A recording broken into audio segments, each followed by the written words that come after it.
Hi, I'm Dan Schmitt. I do a motorcycle racing TV show, Team Chicago Challenge. My email is teamdan45@gmail.com. My website is teamchicago.tv. We're in Orland Park. We're at Sid Kamp Trucking. And this gentleman is nice enough to invite me to begin with.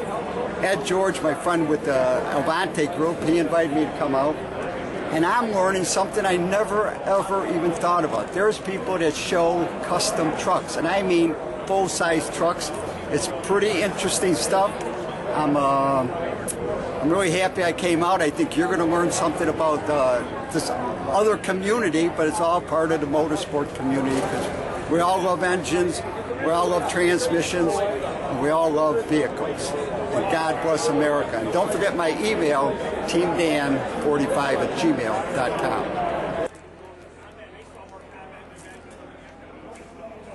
As we look at Ed George's 1963 Avanti, and it's got the land speed record, Bonneville land speed record replica wheels. What a beautiful car. Inside, we find out that they really do love their Mack trucks. It's a big party, and everybody got fed. As we see one of the Sid Kamp's Mack trucks. Outside, I spot a red dump truck that is based on, it looks like, a Model T Ford, nicely restored, mechanical crank dump truck.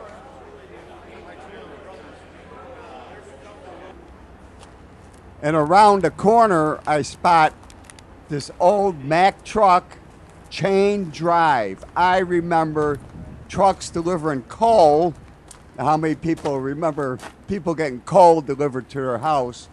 But the trucks that delivered coal had these chain drive setups. On the side of the truck it says Bulldog Mack, Performance Counts, International Motor Company, New York.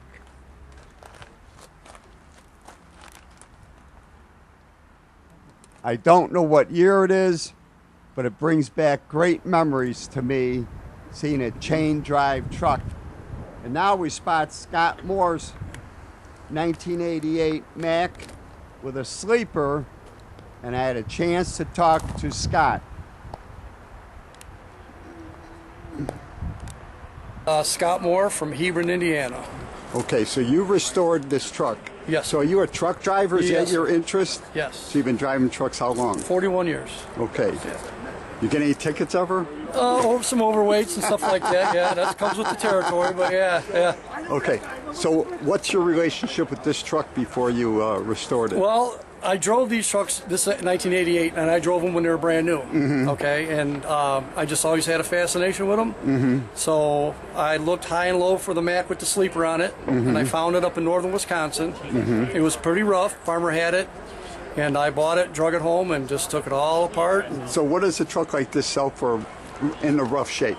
Well, I paid $6,000 for it. How much? $6,000. $6,000. Yeah. What would it sell for new? Probably 45, 50. Mm-hmm. You know, back in 1988. Right. It was a $50,000 truck. Yeah, 50 grand would put you in a new one. So that's back in the 1980s, where an average car would have been about 4,000 or 5,000. Give or take, sure. Yeah. Right. Yeah. Okay. All right. So you pick this truck up, and then you start working on it. How many years have you been working on it? I've been working on this truck 6 years. 6 years. Yeah, and this is the second time I've had it out. Mm-hmm. You know, it's all pretty much just put together, painted and all that. Right. Did all the paint, body it myself. Had the frame replaced, but I hired that out. But I took it all back apart when I got it back because they didn't paint none of the rails. Mm-hmm. So I had to epoxy prime it, paint it all, put it back together. And But like I said, 6 years of working on it. Right. So this would have been, you would have pulled the trailer with this. Yes. Right. Yeah. It's set up to pull a trailer. I got the stuff at home, the fifth wheel and all that to put on it, but I just don't have it on. It's all got to be painted. And, right. You know, look pretty before we put it on. So I haven't got it on yet. So how many people collect trucks? Is this a very popular thing? Well, a lot of guys like myself, you know, this is the end of my driving career. I'm going to retire at the end of this year, so this is the second one I have. But a lot of us guys are at the point now we can restore the trucks that we started out driving. Right. And there's a lot of guys that well, I'm kind of in the clique of the guys that are, but there's a lot of guys that do that. Right. It's pretty popular. So how about the, all right, so you want to show me the piston? Yeah. So what kind of engine is this? It's a Mack E-6, 350 horsepower. Okay. And that's what it came with. How many cylinders? It's an inline 6-cylinder. Inline 6. Diesel. Diesel, yeah, right. turbocharged diesel. Right. And 9-speed Mack transmission. Okay. And there's a Mack rear ends with a factory air ride suspension, which is cool. Most Macks didn't have that back in the day. But this is factory red frame with air ride suspension, which is pretty unique to the year. Right, right. So you knew what this truck was. I looked for this truck. Right. I called the guy actually looking for one. He used to have a fleet of these. He goes, yeah, I don't even know where to begin to look for one. He says, you know, there's a farmer up the street that's got one though. So he gave me the number, and I ended up going up there and drove it home. So what part of Wisconsin? Plymouth. Oh, This Plymouth. truck Yeah, was that ain't so far. Right. Sargento Foods truck. Right, okay. Up in Plymouth. Yep, so I drove it home and had a couple buddies at the house when I got there, and like, are you kidding me? Right. I mean, it was pretty rough. Did you tow it? No, I drove it home. Oh, it was running? It running. I got there. Oh, really? I For $6,000, it was at least running. I drove it home. I did drive it home. Here's one of the pistons come out of the engine when we took it apart. Okay. So you can see there's a big old piece of it missing. Right. And I drove home with that. It's kind of a telltale of the condition of it. I mean, so it's a 3-ring with an oil scraper. Right, yeah. And I see the pin is huge compared to what I'm used to with a motorcycle. Yeah. But it is a diesel. It's a diesel. Yeah. So the diesel compression is what gives it this. There's no spark in a There's diesel. no spark. It just compresses it so Right, bad it right. explodes. So Right. yeah. Walk around in the Sure. front. Yeah. All right, so the color, where'd you come up with this? The color was Sargento Foods had it, the same exact color. Okay. So I was going back and forth. I painted it myself, and I was just going back and forth on the color scheme that I wanted to do. Right. So my wife says, you know, you're going back and forth, up and down, all over the place. She goes, why don't you just put it back to the way it was? Right. And I said, you know what? That's a great idea. So Right. that's what we did. I added this stripe here. I just originally it had just this. I added that to it. Then we put the window in the back of the sleeper. Oh yeah, right. I named it after the Neil Young song "Unknown Legend." So. All right, so you got an aluminum tank here. Yes. How much time did you spend polishing that tank? That's a day. Uh-huh. Yeah, that's a day. The whole day. And then you got the other one on the other side, just the same size. So yeah, Right. that's a lot. And they were rough shape. Right, right. This truck came from northern Wisconsin. Right, right. And it was they ran this thing the wheels off it. Well, I have raced in Plymouth, so I know where Plymouth is. You know where Not it is. too far from Portage. Yeah. Thank you, Scott. Now on the other side of the lot, I spotted another Mack truck, 1989, and I had a chance to talk to the owner, Mark Krooswik.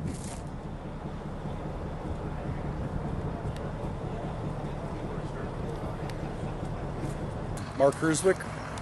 And tell me about your truck then. So it's 1989 Mack. It's got a 350 motor, 12-speed trans. It was an old all-time truck back in the day. My father and his brothers bought it, and they ended up changing the color, obviously. Their colors are red. So my father drove it for a while. I'm thinking probably about 95, I took it over, started driving it for the company. My father has passed, and I ended up buying it out of the company, putting it in my own name and whatnot. We ran it for a few years, and now we just have fun with it and enjoy it at truck shows. So how much of the restoration have you done on this? We pretty much did. I want to redo it again, but between the paint and the exhaust and the fenders and just odds and ends, you know, but it's getting ready to be restored again. It's getting a little bit of cancer on the doors and stuff like that, but like I said, it's been in my family since 1990. So How many miles? it's probably bumping 900,000 miles at least. Yeah. You know, we've switched the speedometer. The speedometers are notorious for going bad in them, so we've replaced that. I think right now on the odometer it says 170,000 miles, which obviously isn't true. But other than that, I mean, it's been a great truck. So how many shows do you do a year? You know what? I kind of lost interest a little bit. Not that I lost interest, but we were so busy. We try to do this one every year. We've been down to Rantoul a couple times. A buddy of mine, he does the ATHS. Trying to get hooked up with him, so we'll probably start doing a little bit more. My son's 21, got a CDL, so we're going to start doing some more stuff together. So you still drive now? Yes. Professionally? Yeah. And how about your son? He's driving now professionally too. Yeah. Right. Yep, so trying to get him to come work for me, but I don't know if I'm going to get that done or not. So. Thank you, Mark. And now we spot a few vintage concrete trucks. When I was Coffee Dan and going to the construction downtown, I remember trucks like this. This one's on the semi, and I probably knew half of the concrete drivers in the 1970s and the 1980s in Chicago. And now we're looking at the 1913 Locomobile. This is a lovely touring car, part of the brass era, and I had a chance to talk to the owner, Dennis Heywood.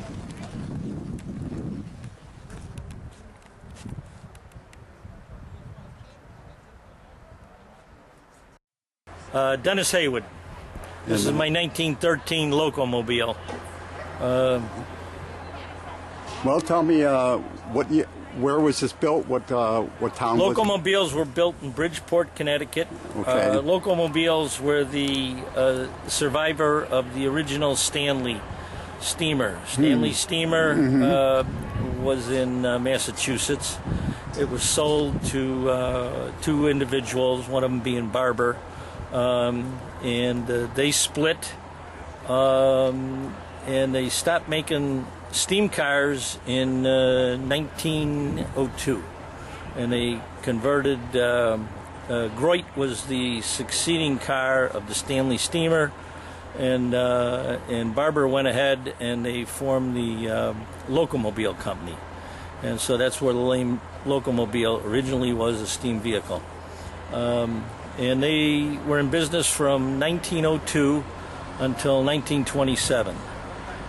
This was a very high-end car, as a number of cars from the Massachusetts area was at the time. This was actually better than the Rolls Royce. Rolls Royce was just coming into its own at the time. This is a six-cylinder car. It's 90 horsepower plus, which was incredibly powerful in 1913. In that era, yes. In that era. So this is towards the end of the brass era, this particular car. In fact, this car is a transitional car. This is the first year for electric. Prior to this, they were crank started. This is electric. And if you look at a number of the lights, the carriage lights and things like that, they're a combination of electric and gas. That was from the factory. It was a transitional car. They weren't really sure if electric was going to be a surviving thing. Anyhow, it's a six-cylinder. This is one of what they used to call the big sixes. Starting in '07, Franklin was the first, and then a number of the premier manufacturers started with the six-cylinder era. This engine actually survived up until 1927, but that was basically a little different. A Locomobile, same company, but a little different. They struggled financially like a lot of companies, and finally went out of business in 1927. If you look at the dashboard, you get an idea of the complexity of the car. I don't know if you've taken pictures of the dashboard. Well, I see there's a tachometer and there's there's about 13 gauges up there. Well, that's back when people wanted to know what was going on. Well, nowadays most people don't want to know what's going on. I'm not. This is a handful to drive. Very powerful, easy to drive on a straightaway. It's murder turn. Of course, areas like this weren't around at that time. You didn't have parking lots, and you didn't have. There wasn't very many paved roads once you got out of urban areas. So it is a true touring car, cross-country touring car, and the big wheels, and the crankcase, for instance, is solid bronze. It's a solid bronze crankcase with 6 cylinders in 3 pairs of double jugs on it. You want me to open the hood? Sure, that'd be great.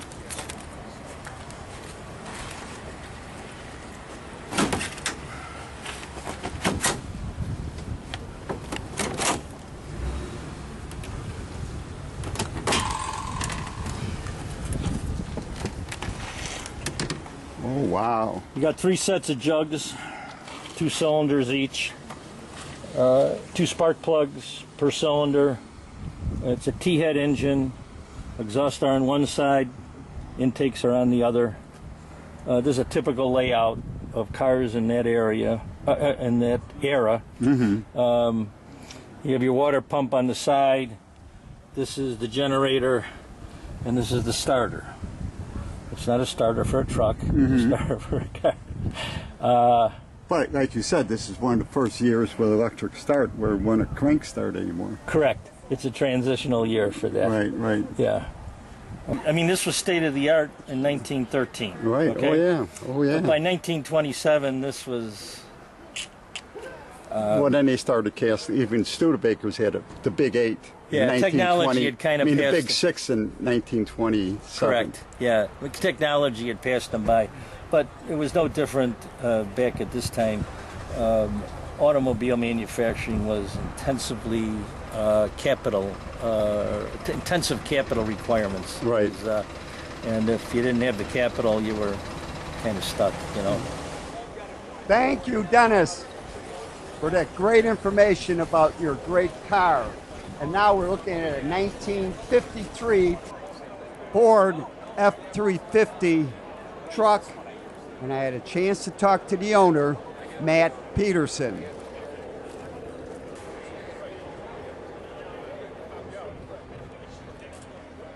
Hi, I'm Matt Peterson from Stager, Illinois. This is my 53 Ford F-350, which is a 1-ton chassis, and it has a hoist dump bed, and it's actually usable. I've used this truck since I've got it. 94 I bought the truck, and since then I've used it for many projects. I've had stone, clay, dirt, body shop scrap. So this thing still dumps. Is Oh, it yeah. a hydraulic dump? Yeah, Now, was that hydraulic dump. original or is that added on? You know, honestly, the bed is probably older than the truck because you can see where it had been torched and cut and then refitted onto this truck. So that bed was on a different truck. But not knowing the history, going completely back to when the truck was new, I'm not sure if that ever had a different style body and it was converted to a dump truck later So it on. could have been sold as just a pickup at one time. Or a not with those flatbed. dualies, not with those Oh, dualies. dually, right. So it would have But been it a would have been like a flatbed. flatbed, possibly. Right. But at some point, the dump body got put on there, and it's really, really so usable. And I've done so much with it. You know, I tore down a building. I hauled all the broken concrete away with this truck, believe it or not. And then just anything that you could use. Let's talk about racing. So Sure. your daughter raced the Royal Enfield series. Yeah, which is the Build, Train, Race program. And what that was, the year that she did it was 2022. They had done it in 21, I believe, and they're still doing it now. But when she did it, that was 15 women from across the country that were selected, and you had to create a video of yourself selling yourself to Royal Enfield to be part of this program. And she did extremely well, just fantastic.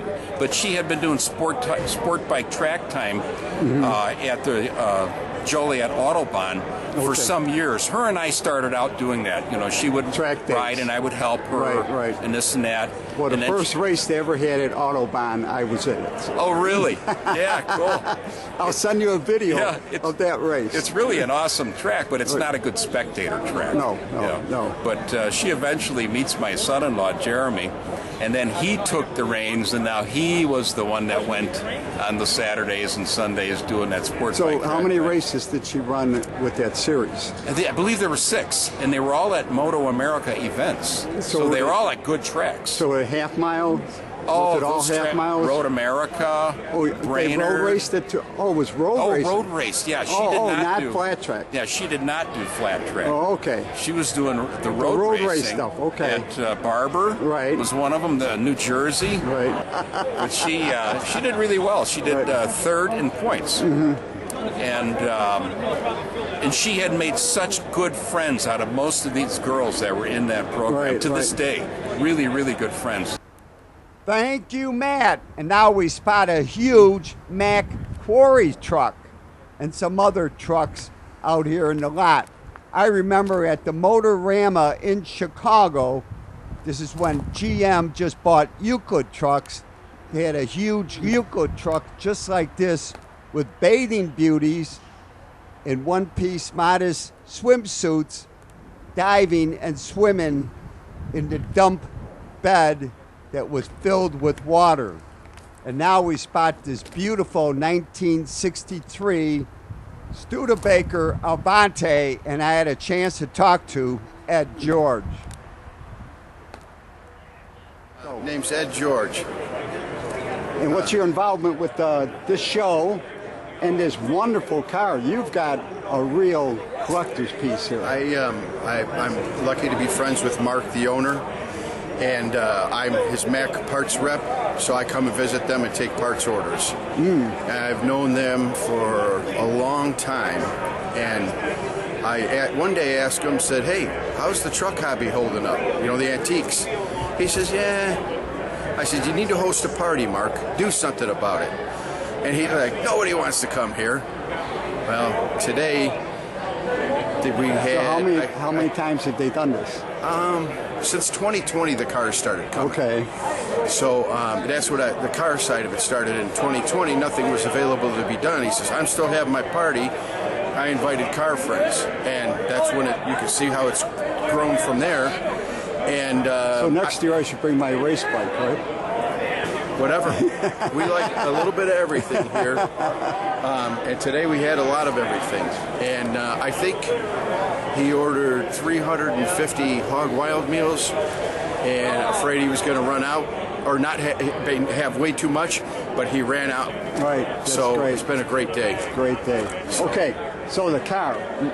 I didn't know that you owned one of the maybe 20 or 30 Avantis with the R3 engine. Well, this started life as a non-supercharged car, and then a friend of mine called the Granatellis in '68, let's say. So how long have you had it? I've had it since 2007. Okay. So this is kind of like what they did when they called Nicky Chicago for a 427 engine to put in their Camaros or Chevelles. Right. This is kind of the version of that. So this is the 3.0 4.5 engine. Yes. So it's and a Granatelli modified. this was actually a Granatelli engine used at the Salt. Oh, really? Parts of this engine were in the R5 that went, what the heck was that record? It was 195, I yeah, think. it was. So I got the heads on this engine, and we drive it everywhere. So Have you ever been to the drag strip? no, the reason I just cruise it around because since they had the twin superchargers and fuel injection, the compression is really low on this engine. Oh yeah. So- If it's supercharged, And they double. had to run. They had to really Right. They had would to have lower compression. Right. So at home, I have a 63, which is gold with tan, and that's an R2 automatic, original paint car with 44,000 miles on it. And doing some freshening up in the engine compartment, and it's going to be the property. It's going to be passed on to my son and daughter-in-law. So. And that would be more of a faster car because it's got an R2 that's freshened up and 373 gears. You know, it'll be a little more poke. Yes. And Okay, the other thing I noticed, now when I was at the show in 22, the gal from Washington, Renee, Chris. right, she had #1 car. Right. And it had the same color interior. So Correct. is this the original interior as Yeah, you got it? This is the original. Came white with this interior. Correct. Wow, this is really... I painted some of this car from the doors forward years ago, but the car was updated in like '69 to like a Code 50 GM color, so it should be a creamier white. And when you talk about 1001, that was the first. They had experimental cars before that, but that was the first one that was made available for the public to purchase. Right. Thank you, Ed. And as Ed stated, this is also a car show along with the trucks, as we see this lovely Avanti 2 and a Studebaker Avanti. Two of the club members showed up to show their support for this truck competition. Now we're looking at a 58 Chevy station wagon, or they would call the SUV nowadays. Right next to it, we spot this Chevy Monza with a small block Chevy engine, a real muscle car or hot rod from that era. And now we spot a lovely 1955 Chevy race car. It also has a small block Chevy engine, a 355 cubic inch with a blower and quad. For more information on Sid Kamp Trucking, sidkamp.com, sidkamp.com. And come by and check out his great collection of Mack trucks. To contact me, and I love to hear from my audience, it's teamdan45@gmail.com. Remember, you can always search on YouTube with Dan Schmitt Motorcycle Racing for great motorcycle racing action, Dan Schmitt Politics, to learn what makes America great. It was a great day in Mokena. I learned quite a bit. I highly encourage you to visit the World of Motorcycle Museum. You're in Winamac, Indiana, 4 miles south of North Judson on Indiana Highway 39. Give them a call first at 574-896-3172. It's a great trip and a great collection of motorcycles. And if you want to pick up a copy of the Team Chicago History Package, go to Rich's Yamaha in Lockport, Illinois. But give them a call first at 815-838-8130. Their website is richesyamaha.com. Pick up your copy of the Team Chicago History Package. And if you want to learn more about motorcycles, there's nothing like going to a swap meet. We got events coming up, including Woodstock, September 23rd and October 13th. It's Woodstock, Illinois. Go to walneckswap.com for more info. As we take a look inside, it was a great day, and thanks to everybody with Sid Kamp Trucking.